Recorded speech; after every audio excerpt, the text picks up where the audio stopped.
First night கூட நான் கொஞ்ச நேரம் கழிச்சு வரேன் அப்படின்ற மாதிரி சொல்ற கேரக்டர் ரொம்ப லேசி. அது பல்லவன் தான். அதுவும் பல்லவன் தானா? இல்ல ஃபர்ஸ்ட் நைட்டு கூட போக மாட்டாரு, யார் ரொம்ப லேசியா இருப்பாருன்னா பல்லவன் சொன்னாரு. இவனுக்கு கண்டிப்பா 10 எக்ஸ் இருக்கும் அப்படின்னா யார் சொல்றீங்க? கடைக்குட்டி தம்பி சொல்லலாம், பல்லவனை சொல்லலாம். யாருங்க? கடைக்குட்டி பல்லவன். பல்லவனுக்கு 10 எக்ஸ். தம்பி சோழன் தான். அவரு ட்ரங்க் அண்ட் டிரைவ் பண்ணி மாட்டுறதுக்கு நிறைய வாய்ப்பு இருக்கு. சோழன். வணக்கம் சார். ஆன்டி தான் பிடிக்கும், ஆன்டி கூட தான் வாழணும்னு நினைப்பாரு. என்ன அதுல வந்து அம்மா இருப்பாங்க. ஓகே. இதுல வந்து அப்பா தான் இருப்பாங்க. அதுல வந்து ஸ்டார்டிங்ல இருந்தே அம்மா அண்ணின்ற அந்த ஒரு 2 பெண்மை வீட்டுல இருந்துட்டே இருப்பாங்க. ஆனா இங்க வந்துட்டு பெண்ணே இல்லாத ஒரு வீடு. நாங்க 5 ஆம்பளைங்க தான் இருப்போம். ஊரு மொத்தமே எங்க வீட காரி துப்புவாங்க. சிறகடிக்க ஆசை. சிறகடிக்க ஆசை சீரியலை பத்தி எனக்கு அவ்வளவா தெரியாது. அதுல இருக்க ஹீரோ ஹீரோயின் மட்டும் தெரியும். ஹீரோயின் ரொம்ப நல்லா தெரியும். கோமதி பிரியா வந்துட்டு ஒரு தங்கச்சி மாதிரி எனக்கு. தங்கச்சியை பத்தினா ஒரு ஏதாவது ஒரு விஷயம் இருக்கணும்ல. ஆனா இங்க அவங்க பார்க்காத ஒரு முகத்தை நான் தெலுங்குல பார்த்தேன். தெலுங்குல வந்து அவங்க ஒரு காமெடி பீஸ். அவங்க ஷோஸ்லாம் நாங்க பண்ணும்போது அவங்கள ஒரு காமெடி பீஸ் மாதிரியே தான் அவங்களும் பிஹேவ் பண்ணுவாங்க. குட் பேட் அக்லியில வந்து பாத்தீங்கன்னா டைரக்டர் கூப்பிட்டு வந்து நீங்க வந்து அவாய்ட் பண்ணிருக்கீங்க. ஆமாங்க. ஜனநாயகம் படத்துல வந்து வினோத் சார் வந்து கூப்பிட்டு வந்து பாத்தீங்கன்னா இல்ல எனக்கு டைம் இல்லைன்ற மாதிரி சொல்லியிருக்கீங்க. ஆமாங்க. ஜெயிலர் 2ல கூப்பிட்டா நேற்று நெல்சன் சார் கால் பண்ணாரு. சந்திரலேகா பத்தி சொல்லணும்னா, சந்திரலேகால சீரியல்ல நான் மாடலிங் பண்ணிட்டு இருந்த போது ஒரு சைடு ரோலுக்காக ஆடிஷன் போய் ரிஜெக்ட் ஆனேன். அப்போ அதே சீரியல்ல அந்த ஹீரோயின் அவங்க ஒரு அமௌண்ட் சொல்லுவாங்க. அதுக்கப்புறம் வேணாம்னு சொன்னா அந்த அமௌண்ட் நம்மளுக்கு பிடிக்காம வேணாம்னு சொன்ன மாதிரி ஆகிடும். அதனால அது எவ்வளவு வேணா இருக்கட்டும், எனக்கு அது வேண்டாம். பாலிவுட்ல சில ஸ்டார்ஸோடைய எனக்கு ரொம்ப பிடிக்கும். அந்த மாதிரி ஸ்டார்ஸ் எல்லாம் வந்துட்டு இந்த மாதிரி சில அட்வர்டைஸ்மெண்ட் பண்றதை பார்த்து நான் அவங்க அடியோட வெறுத்து குட்கா அட்வர்டைஸ்மெண்ட்ஸ் இந்த மாதிரி கெடுதல் கொடுக்கக்கூடிய எதையுமே வந்து நம்ம ப்ரொமோட் பண்ணக்கூடாது. கனாகாடும் காலங்கள் எல்லாருக்கும் தெரிஞ்சிருக்கும். அந்த டைம்ல நம்ம சின்ன பசங்களா பார்க்கும்போது நம்மளும் இந்த சேனல் நடிக்கணும்டா அப்படின்னு ஒரு ஆசை இருக்கும். சேனல்ல நடிச்சா விஜய் டிவில நடிக்கணும்னு ஒரு ஆசை இருந்துச்சு. ஸோ அது நடந்தது ராஜபுரம் படிக்கலாம். ஆனால் ஓப்பனாக வந்து கடவுள் பேரை வச்சு ஒரு சீரியல் வைக்கணும். நாங்கள் சாமி சீரியல் தான் ஃபர்ஸ்ட் நினைச்சோம். எதனால ஐயனார் துணை? இது நாங்களும் கேட்டோம். ஆக்சுவலாக அந்த டிஸ்கஷன் அப்போ மீட்டிங் அப்போ channel starting of the project அப்போ ஒரு மீட்டிங் அப்போ கேட்டோம். இப்போ அவங்க சொன்ன காரணம் என்னன்னா, சடனாக வந்துட்டு ஸ்டோரியெல்லாம் யோசிச்சாச்சு. எங்களோட சேனல் ஹெட் அவருக்கு வந்துட்டு ஏதோ ஒரு பார்த்துட்டு இருக்கும்போது சடனாக ஒரு போர்டை பார்த்தாராம். பார்த்து அந்த இது பேர் டக்குன்னு பிடிச்சி இது நல்லா இருக்கு அப்படி வச்சலான்னு சொல்லிட்டு அப்படி சடனாக வந்தது தான். பிளான் பண்ணி வச்சதுலாம் கிடையாது. இந்த ஆட்டோலாம் முருகன் துணை. ஆக்சுவலா எங்க அப்பா வந்துட்டு சீரியல்ல வந்துட்டு அவர் ஒரு லாரி டிரைவர். Lorry driver. அந்த திங்ஸ் எல்லாம் கூட அப்படியே இருக்கும் பார்த்து. ஸோ லாரியில எல்லாமே வந்து மேல ஐயனார் துணை போட்டிருக்கோம் இல்லையா. ஸோ அந்த ஒரு லாரி டிரைவர்னு பிளான் பண்ணி ஸ்கிரிப்ட் போயிட்டு இருக்கும்போது அந்த லாரியை பிளான் பண்ணும்போது லாரி மேல இது வந்து அவங்க எதர்ச்சியா கண்ணில் பட்டிருக்கு. ஸோ அது அப்படியே நல்லா இருக்கு.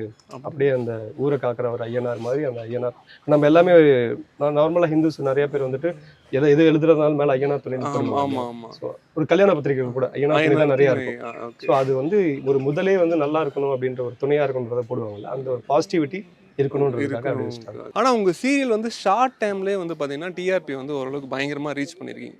அது வந்தப்போ எப்படி டீமா வந்து ஷாக் ஆனீங்களா? எப்படி இருந்துச்சு அந்த தருணம்? ஃபர்ஸ்ட் ஆஃப் ஆல் இதுக்கான முக்கியமான காரணம் சேனல் இதுக்கு கொடுத்த ஒரு முக்கியத்துவம் தான் அப்படின்னு நான் சொல்லுவேன். ஏன்னா நிறைய நல்ல ப்ராஜெக்ட்ஸ் இருக்குது. அந்த ப்ராஜெக்ட்ஸ் என்ன டைமில் வருது அப்படின்ற ஒரு விஷயம் இருக்குது. இப்போ நான் பண்ண ராஜபார்வை ரொம்ப நல்ல சீரியல். எனக்கு ரொம்ப பிடிச்ச சீரியல். சூப்பராக போயிட்டு இருந்தேன். இன்றைக்குமே வந்து அது முடிச்சு 3 வருஷம் ஆகுது. இன்றைக்குமே என்னை டக்குன்னு ராஜபார்வை தானே அப்படி இருந்தால் ரெக்கக்னைஸ் பண்ணுவாங்க. ஸோ அவ்வளோ நல்ல ப்ராஜெக்ட்டு ஏன் பெரிய ஹிட் ஆகலைன்னா அதுக்கு கிடைச்ச டைம் ஸ்லாட் அந்த மாதிரி.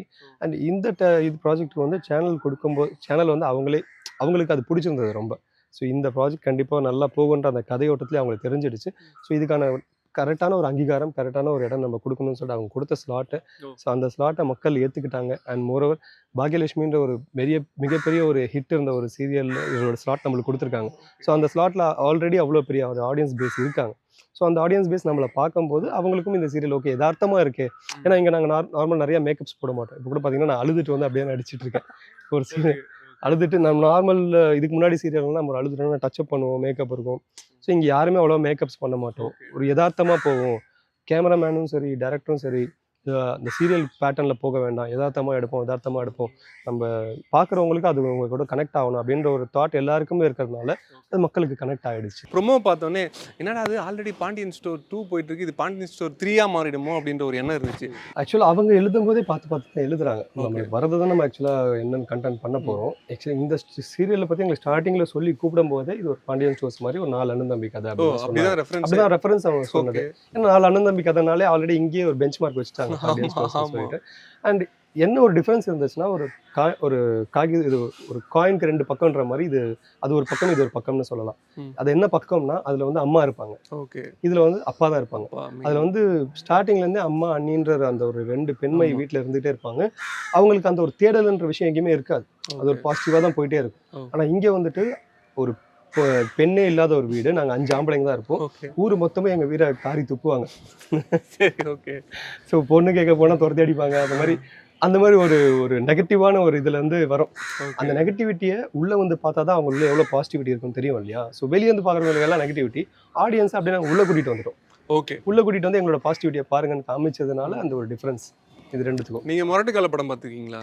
தலைவர் அதான் உங்களுக்கு ரொம்ப ஃபேவரட். கிட்டத்தட்ட அது பார்க்கும்போது வந்து பாத்தீங்கன்னா உங்க ரோல் தான் அது ஆக்சுவலி. அதுல ரஜினி சார், ஏன்னா நீங்க ரஜினி சாரோட பயங்கரமான ஃபேன்ன்றதை நிறைய இடத்துல சொல்லியிருக்கீங்க. அந்த முரட்டு கலையில வந்து பாத்தீங்கன்னா தம்பிங்கெல்லாம் இருப்பாங்க. ஓகே, அவங்கள வந்து கரெக்டா பர்ஃபெக்டா மேய்க்கிறது தான் சூப்பர் ஸ்டாரோட வேலையா இருக்கும். இந்த மாதிரி ஒரு கதை சொல்லும் போது உங்களுக்கு டக்குன்னு முரட்டு கலை ஏதாவது ஒரு இடத்துல ஞாபகம் வந்துச்சு? ஆனா டக்குன்னு அங்கேயே சொல்லிட்டாங்க, அவரு அதுல முரட்டு கலையா இருப்பாரு, நீங்க இங்க வந்து பசுமாடு சாந்தமா இருக்கணும், சாந்தமா ஒரு அம்மா மாதிரி எப்படி பாத்துக்கணும் அப்படி பாத்துக்கணும். அந்த தம்பிங்க அதற்ற விஷயங்கள் எதுவுமே ஸ்டார்டிங்ல ஒரு இதுலயே வந்துட்டு அவங்க 2 பேரும் அடிச்சுப்பாங்க. நான் வந்து போங்கடான்னு அப்பயும் இதுல உங்க கேரக்டர் போப்பா அவ்வளவுதான். ஓகே, அப்போ அந்த மீட்டர் புரிஞ்சிடுச்சு. அதுல தலைவர் இல்ல ஆப்போசிட்டா எப்படி பண்ணணும் அப்படி பண்ணிக்கணும். ஓகே, ஆனா இந்த மாதிரி கேரக்டர்லாம் என்ன பண்ணுவாங்க, லாஸ்டா வந்து ஒரு இடத்துல வந்து பொங்கி எழுற மாதிரி ஆல்ரெடி ஒரு வாட்டி வந்துச்சு, ஒரு அடிதடி சீன்ல, அந்த சீன்ல பொங்கி எழுற மாதிரி இருந்துச்சு. தம்பிங்களை அடிக்க வந்துட்டோம், நாங்க 4 பேரும் சேர்ந்து போட்டு புரளுவோம். அதுல நான் தான் 2 பேரும் சச்சின்னு இருப்பேன். முன்னாவோட ஸ்டார்டிங்ல வந்து பாத்தீங்கன்னா எங்களுக்கு மூவி போஸ்டர்லாம் நாங்க பார்த்துருக்கோம். ஆனா அது ரிலீஸ் ஆகல.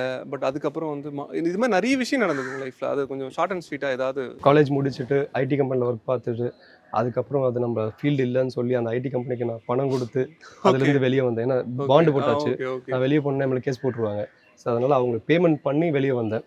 வெளியே வந்துட்டு வீட்டுக்கு ஒத்துக்க வைக்கணும்னு சொல்லிட்டு ஒரு பிஸ்னஸ் பண்ணேன். பிஸ்னஸை செட் பண்ணி வச்சுட்டு மூவிஸ்னு போனேன். மூவிஸ்னு போனால் நல்ல கம்பெனிஸ், ஏன்னா நம்மளுக்கு எந்த ஒரு பேக்ரவுண்டும் இல்லை, வெறும் ஆல்பம் எடுத்துட்டு ஒரு கம்பெனி ஏறி இறங்குறது தான். அப்படி ஏறி இறங்கும் போது நம்மள இந்த வலை போட்டு பிடிச்ச மாதிரி ஒரு சில கம்பெனிஸ் பிடிச்சி இந்த மீன் மாட்டிச்சுனாலும் கொண்டு போயிட்டு படம் எடுக்கிறேன்னு சொல்லிட்டு சும்மா படம் காமிச்சாங்க. ஒரு ரூரல்ல கொண்டு போயிட்டு ஒரு 2 மாசம்லாம் அங்கே சாப்பாடு தண்ணி கூட இல்லாமல் கஷ்டப்பட்டோம். அப்போ என் கூட இருந்த டீம் அவங்க சில கேமராஸ் எல்லாம் எடுத்துட்டு வந்துட்டாங்க. அப்போ அவங்கெல்லாம் போகிறதுக்கு கஷ்டப்படும் போது நான் அவங்களுக்கு கேமராக்கெல்லாம் ரெண்ட் கொடுத்து அங்க அந்த ஹோட்டல் தங்கியிருந்த ஹோட்டலுக்கு நான் பேமெண்ட் பண்ணி அவங்களெல்லாம் திரும்ப டிரான்ஸ்போர்ட்ல நான் ஆமா அந்த மாதிரி செலவு பண்ணி கூட்டிட்டு வந்து நான் அங்க கஷ்டப்பட்டது இல்லாம சாப்பாட்டுக்கெல்லாம் கஷ்டப்பட்டோம், கிடைக்கல பெருசா. சரி, அதுக்கப்புறம் அந்த மாதிரி ஒரு படம் ஃபுல்லாவே முடிச்சிட்டோம், அதுவும் ரிலீஸ் ஆகல.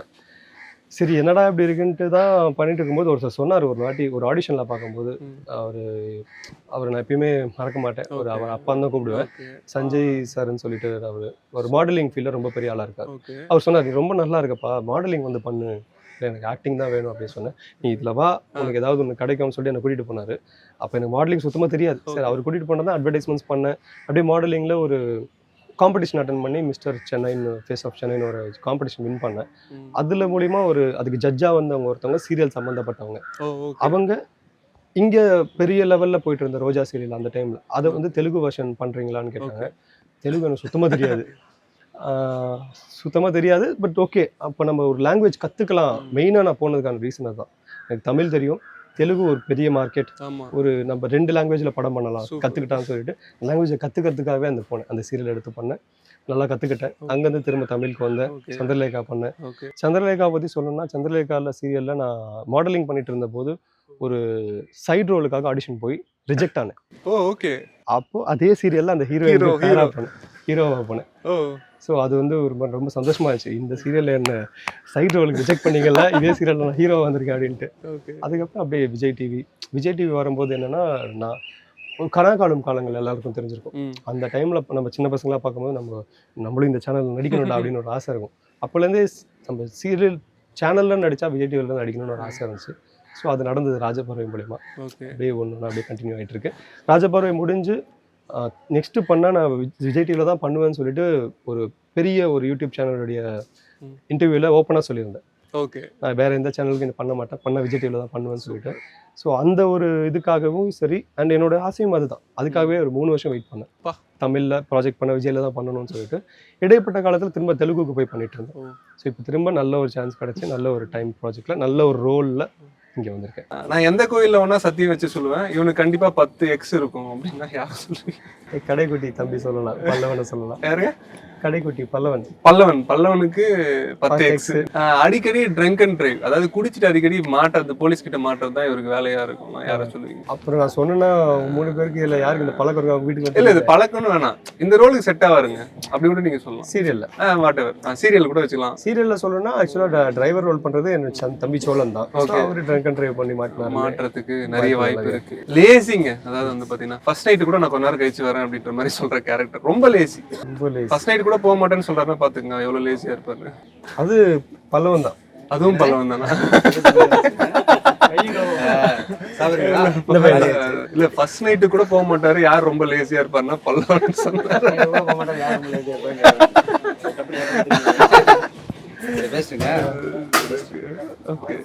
பாத்தீங்கன்னா இதான் டைமிங்ன்றது சொன்ன உடனே அவரே வந்துட்டாரு. சோழன் ஒரு ஒரு ஆன்டி ஹீரோ. ஆக்சுவலி வந்து பார்த்தீங்கன்னா ஆன்டி தான் பிடிக்கும், ஆன்டி கூட தான் வாழணும்னு நினைப்பாரு. என்ன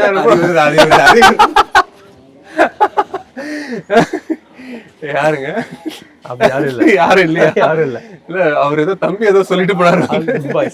எந்த நேரம் பார்த்தாலும் சோறு சோறு சோறு சென்டிமெண்ட் சீன் வச்சு எந்த நேரம் பார்த்தாலும் சோறு. பாண்டி பாண்டி பாண்டி பாண்டிக்கு சோறுனா ரொம்ப பிடிக்கும். பாண்டி ஆக்சுவலி பாண்டியும் சரி பல்லவனும் சரி இந்த ஷார்ட் சும்மா தான் வைப்பாங்க. அவங்க பார்த்து சாப்பிட்டுனே தான் இருப்பாங்க. காலி பண்ண அண்ணன் போடணும் அண்ணன் போடணும் அண்ணன் போடணும்னு வாங்கினே இருப்பாங்க. ஸோ சோறு முக்கியம்னா பாண்டி பல்லவன். ஓகே. நம்மனா இந்த ரவுண்டு வந்து பார்த்தீங்கன்னா உங்கள் கேரக்டருக்கும் இந்த ரவுண்டுக்கும் சம்மந்தமே இல்லை. ஏன்னா அந்த ரவுண்டு பேர் நானும் ரவுடி தான். ஆக்சுவலி நான் உங்க மேல ஒரு அக்யூசியேஷன் வைப்பேன், அதை நீங்க பண்ணிருக்க மாட்டீங்க. ஆனா அதை அக்செப்ட் பண்ணிட்டு அதுக்கான ரீசனை சொல்லுவீங்க, ஏன் நான் பண்ணேன் அப்படின்னு. ஓகே, நல்லா இருக்கு. ஓகேவா? ஏன் இன்னைக்கு குடிச்சிட்டு ஷூட்டுக்கு வந்தீங்க? எக்ஸாம்பிள் நம்ம ஒரு டெமோ போலாம். ஏன் இன்னைக்கு குடிச்சிட்டு ஷூட்டுக்கு வந்தீங்க? குடிச்சிட்டு ஷூட்டுக்கு இன்னைக்கு அந்த மாதிரி ஒரு சீன் இருக்கு சொன்னாங்க. அதனால உண்மையிலே குடிச்சா ரியலா பண்ணலாமே. அப்ப ஃபர்ஸ்ட் நைட் சீன் வச்சா என்ன அதாவது ஃபர்ஸ்ட் நைட் சீன்ல லைட் ஆஃப் பண்ணிடுவாங்க, காமிக்க மாட்டாங்க. ஸோ இந்த ரவுண்ட் இப்படி தான் இருக்கும். ஆனா இவ்வளவு மோசமா இருக்காது. ஸோ சில கேள்வி கேட்பேன், அதுக்கு வந்து நீங்க பதில் சொல்லுங்க. ஏன்னா விஜய் டிவியில் இருக்கிறவங்களுக்கு வந்து எல்லாருக்குமே பிரியங்காவை பிடிக்கும். ஆனா லாஸ்ட் இன்டர்வியூல நீங்க என்ன சொல்லிருக்கீங்க, எனக்கும் பிரியங்காவுக்கும் சுத்தமா செட் ஆகாது அப்படின்ற மாதிரி சொல்லியிருக்கீங்க. எதனால பிரியங்காவை உங்களுக்கு பிடிக்கல? ஆமாங்க, ஸ்டார்ட் மியூசிக் ஷோ 5 சீசன் ஆயிடுச்சு, ஒரு சீசன் கூட கூப்பிடல, அதனால பிடிக்கலங்க. ஒரு சீசன் கூட போலையா நீங்க? இல்ல, நான் தெலுங்குல போயிருக்கேன், தமிழ்ல போனதே இல்லை. ஓ, என்ன கோவம் இருக்கு மாதிரி கதா. எதனால ஷோ எவ்வளவு பிடிக்கும் தெரியுமா? கரெக்டுங்க. எதனால உங்களை பர்டிகுலரா அவாய்ட் பண்றாங்கன்னு நீங்க கண்டுபிடிச்சீங்களா? அது என்னோட தலையெழுத்து சொல்லலாம். நான் ராஜபறவை பண்ணும்போது அந்த ஷோ இல்ல, அந்த ஷோ திரும்ப ரிட்டர்ன் வரும்போது ராஜபறவை இல்ல. இப்ப திரும்ப ஐயனார் வரும்போது ஸ்டார்ட் மியூசிக் இல்ல. ஆனா ஸ்டார்ட் மியூசிக் திரும்ப வரும்போது ஐயனார் துறை கண்டிப்பா இருக்கும். நான் திரும்ப போவேன் கண்டிப்பா ஸ்டார்ட் மியூசிக் ஆடி காட்டுறேன். குட் பேட் அக்லில வந்து பாத்தீங்கன்னா டைரக்டர் கூப்பிட்டு வந்து நீங்க வந்து அவாய்ட் பண்ணிருக்கீங்க. ஆமாங்க. ஜனநாயகம் படத்துல வந்து வினோத் சார் வந்து கூப்பிட்டு வந்து பாத்தீங்கன்னா இல்ல எனக்கு டைம் இல்லன்ற மாதிரி சொல்லிருக்கீங்க. ஆமாங்க. ஏன்னா தளபதி வந்து டைரக்டா வந்து ஜெயிலர் 2ல கூப்பிட்டாரு நேத்து, நெல்சன் சார் கால் பண்ணாரு. அதுக்கும் வேணாம் இல்ல, அதான் தளபதி தலைவரை வந்து எதிர்த்து நிக்கணும்னா அதுக்கு ஒரு தில்லு வேணும். எப்படி எல்லாரையுமே எதிர்க்கிறீங்க? இதெல்லாம் ஒரு கிளிப் மட்டும் அவங்க பார்த்தாங்கன்னா என்னோட நிலைமை என்ன, இந்த கொஸ்டின் இந்த ரவுண்டோட பேரு என்ன நீங்க முன்னாடி போட்டு நானும் ரவுடி தான். அதாவது அதுதான், இது வந்து ஒரு குக்டப் ஸ்டோரின்னு தெரியாம நடுவுல இருந்து யாராவது இந்த கிளிப்பை மட்டும் எடுத்து ஷேர் பண்ணாங்கன்னா நாளைக்கு இண்டஸ்ட்ரியில என்ன திரும்பி கூட பார்க்க முடியும். நாங்க டெஃபினட்டா கீழே வந்து அதை வந்து போட்டுட்டே இருப்போம், இது அனைத்தும் பொய்யே அப்படின்ற மாதிரி போட்டுருக்கோம். தளபதி தலைவர் 3 பேருமே அவங்க கூட நடிக்கிறது இல்லாம அவங்களுக்கு ஆப்போசிட்டா ஒரு படத்தை ரிலீஸ் பண்ணி எதிரில் நிற்கணும், ஜெயிச்சு காட்டணும்னு ஒரு ஆசைங்க, வெறிங்க. அதாவது சூப்பர் ஸ்டார் ப்ளஸ் வந்து தளபதி அப்புறம் வந்து ஏகே, அவங்க 3 பேருக்கும் ஆப்போனண்டா ஒரு படத்தை ரிலீஸ் பண்ணி அவங்க 3 பேரையும் அடிச்சு காலி பண்ணணும். பேச மாட்டேங்கிறீங்க, ஆக்ஷன் மட்டும் பண்றீங்க. இதுதான் விஷயம். ஆக்ஷன் ஹீரோனா எனக்கு எமோஷன் சீன் வந்து பாத்தீங்கன்னா அந்த டேரக்டரோட பெரிய டேரக்டரோட நடிக்கிறதோட ஒரு 10 ஹீரோயின் 15 ஹீரோயினோட நடிக்கிறதுல வந்து எனக்கு வந்து ரொம்ப கம்ஃபர்டபுளா இருக்கும் அப்படின்ற மாதிரி நீங்க வந்து சொல்லியிருக்கீங்க. 10 ஹீரோயின்ஸ்னு பார்த்தாலும் அவங்க ஒரு பெண்கள், ம். ஒரு பெண்மணிகள் இருக்கிற அந்த ஒரு இடத்துல இப்பவே கொஞ்சம் ஆரம்பிச்சிட்டீங்க பெண்மணிகள் அப்படின்ட்டு. அந்த ஒரு கண்ணீர், எமோஷன்ஸ், அந்த ஒரு எல்லாமே நல்லா கரெக்டா வரும். அதனாலதான் இந்த ரவுண்ட் முடிஞ்சிருச்சு, நீங்க ஃப்ரீயா ஆயிக்கலாம். தேங்க்யூ. உங்க வீடியோல வந்து பாத்தீங்கன்னா இந்த சூதாட்டம் அந்த விஷயம்லாம் வந்து பாத்தீங்கன்னா ப்ரொமோஷன் வந்தா கூட நீங்க பண்றது கிடையாது. அதாவது ஒரு எத்திக்ஸோட ஒரு விஷயத்தை நீங்க பண்ணிட்டு இருக்கீங்க. உங்களோட லைஃப் டைம் கோல் என்ன, அண்ட் இந்த விஷயம்லாம் எவ்வளோ காசு கொடுத்தாலும் பண்ண மாட்டேன்னா எந்தெந்த விஷயங்கள் சொல்லுவீங்க? அதான் சூதாட்டம்ன்றது அந்த ஆல்ரெடி அதுலேயே சொல்லியிருந்தேன். இப்போ ரீசெண்டாக எவ்வளோ ஆஃபர் பண்ணாங்க அவங்க? அந்த ஆஃபர் நான் கேட்கவே இல்லை. அவங்க வந்து இந்த மாதிரி ஆடுன்னு சொன்னாங்க. நம்ம எவ்வளோ ஆஃபர்னு கேட்டோம்னா அவங்க ஒரு அமௌண்ட் சொல்லுவாங்க. அதுக்கப்புறம் வேணாம்னு சொன்னால் அந்த அமௌண்ட்டு நம்மளுக்கு பிடிக்காம வேணாம்னு சொன்ன மாதிரி ஆகிடும். அதனால அது எவ்வளோ வேணா இருக்கட்டும், எனக்கு அது வேண்டாம் அப்படின்ற மாதிரி நான் சொல்லியிருந்தேன். சூப்பர். அந்த மாதிரி இது அண்ட் நான் ஆக்சுவலாக பாலிவுட்டில் சில ஸ்டார்ஸோடைய இப்போ எனக்கு ரொம்ப பிடிக்கும். ஓகே. அந்த மாதிரி ஸ்டார்ஸ் எல்லாம் வந்துட்டு இந்த மாதிரி சில அட்வர்டைஸ்மெண்ட்ஸ் பண்ணுறதை பார்த்து நான் அவங்களோட அடியோட வெறுத்துட்டேன். ஓகே. இந்த அட்வர்டைஸ்மெண்ட்ஸ், இந்த குட்கா அட்வர்டைஸ்மெண்ட்ஸு, இந்த மாதிரி கெடுதல் கொடுக்கக்கூடிய எதையுமே வந்து நம்ம ப்ரொமோட் பண்ணக்கூடாது. ஏன்னா நம்ம ஒரு நல்ல ஒரு நிலைமையில கடவுளுக்கு கொடுத்துருக்கான். நம்மளை நம்பி மக்கள் நம்மளை பார்க்குறாங்க. அந்த ஒரு ஃபேமை வந்துட்டு நீங்கள் அவங்களுக்கு ஒரு கெட்டதை வந்து சொல்லி கொடுக்கக்கூடாது. அவங்களுக்கு ஏதாவது நல்லதை சொல்ல முடிஞ்சால் சொல்லிட்டு போங்க, இல்லை உங்கள் வாழ்க்கையை வாழ்ந்துட்டு போங்க. அதை விட்டுட்டு நமக்கான ஒரு நல்லது கிடைக்குதுன்றதுக்காக ஒரு கெட்ட விஷயத்தை நம்மளை நம்புறவங்களுக்கு திணிக்கிறது வந்து பெரிய தப்பான நினைக்கிறேன். நீங்கள் ரொம்ப கரெக்டாக சொன்னீங்க. ஏன்னா இப்போ ரீசெண்டாக ஒரு மர்மர்னு ஒரு படம் நான் வந்துருந்துச்சு. அந்த படம் சுத்தமாக நல்லா இல்லை. காசு கொடுத்தாங்கன்ட்டு எல்லா இன்ஃப்ளூயன்ஸரும் போயிட்டு அந்த படத்தை வந்து ரிவ்யூ வந்து நல்லா இருக்குன்னு சொல்லி அது எனக்கு பெரிய லாஸ். நான் புக் பண்ணிட்டு அதுக்கப்புறம் அடுத்த நாள் பார்க்குறேன் ஏகப்பட்ட நெகட்டிவ் ரிவ்யூஸா. இதை போய் பார்த்து ஏன்டா மைண்ட் டிஸ்டர்ப் ஆகணும்னு சொல்லி கேன்சல் பண்ணேன். கேன்சலேஷன் ஃபீஸ் 400 போயிடுச்சு. இல்லை இப்போ அதாவது ஒரு காசு கொடுத்தா என்ன விஷயத்தோனா ப்ரொமோட் பண்ணுறதுக்கு இப்போ நிறைய பேர் ரெடியாக இருக்காங்க. ஒரு ஃபாலோவர்ஸை வந்து ஏமாத்துறதுக்கு ரெடியாக இருக்காங்க. ஸோ அவங்களுக்குலாம் ஏதாவது நீங்கள் சொல்லணுமா? டேரெக்டாக கூட ஏதாவது சொல்லணும்னா சொல்லணும். எந்த ஒரு தொழிலுமே வந்துட்டு வேர்வை சிந்தி தான் உழைக்க முடியும், அப்படி தான் ஜெயிக்க முடியும்னு சொல்லிட்டு இருந்தாங்க. எனக்கு அதை மாற்றி இது ஈஸி நான் சொல்ல வரல. இன்ஃப்ளூயன்சர் ஜாப் அதுவும் கஷ்டம்தான். ஆனால் அந்த நிலைமை நீங்கள் அடையிறதுக்கே வந்துட்டு ரொம்ப கஷ்டப்பட்டு தான் அடைஞ்சிருப்பீங்க. அந்த ஃபாலோவர்ஸாக இருக்கட்டும், எதுவாக இருக்கட்டும். அப்படி அடைஞ்சவங்க எல்லாருமே ஒவ்வொருத்தரும் உங்களை ஃபாலோ பண்ணும்போது சரி இவங்களை நம்பி நம்ம ஃபாலோ பண்ணலாம், ஏதோ ஒன்று இவங்களை நம்மளை என்டர்டெயின் பண்ணுவாங்க, இல்லை நம்மளுக்கு ஏதாவது ஒரு இன்ஃபர்மேஷன் கொடுப்பாங்கன்னு நம்பி ஃபாலோ பண்ணுவாங்க. அப்படிப்பட்டவங்களுக்கு நீங்கள் ஒரு பணத்தை வாங்கிட்டு ஒரு பொய்யான இன்ஃபர்மேஷன், ஒரு தப்பான விஷயங்களுக்கு கன்வெர்ட் பண்ணும்போது அது நீங்கள் உங்கள் தொழிலுக்கு செய்கிற துரோகம். அந்த துரோகம் செய்கிற யாருமே வந்து அந்த தொழிலில் பல காலம் நீடித்து நிற்க முடியாது. கண்டிப்பாக விழுந்துருவாங்க. ஓகே. ஸோ அதை ஞாபகம் வச்சுட்டு பண்ணால் நல்லாயிருக்கும். இது பொண்ணு பார்த்துட்டு இருந்தாச்சு, ஏதாவது செட் ஆச்சா? சரி, இங்கே ஷூட்டிங் ஸ்பாட்டில் ஒருத்தவங்க வந்தாங்க, ஒரு பொண்ணு. நான் அலையன்ஸ் தான் பார்த்துட்டு இருக்கோம். கமருதீனோட நம்பர் கிடைக்குமா, பேசணும்.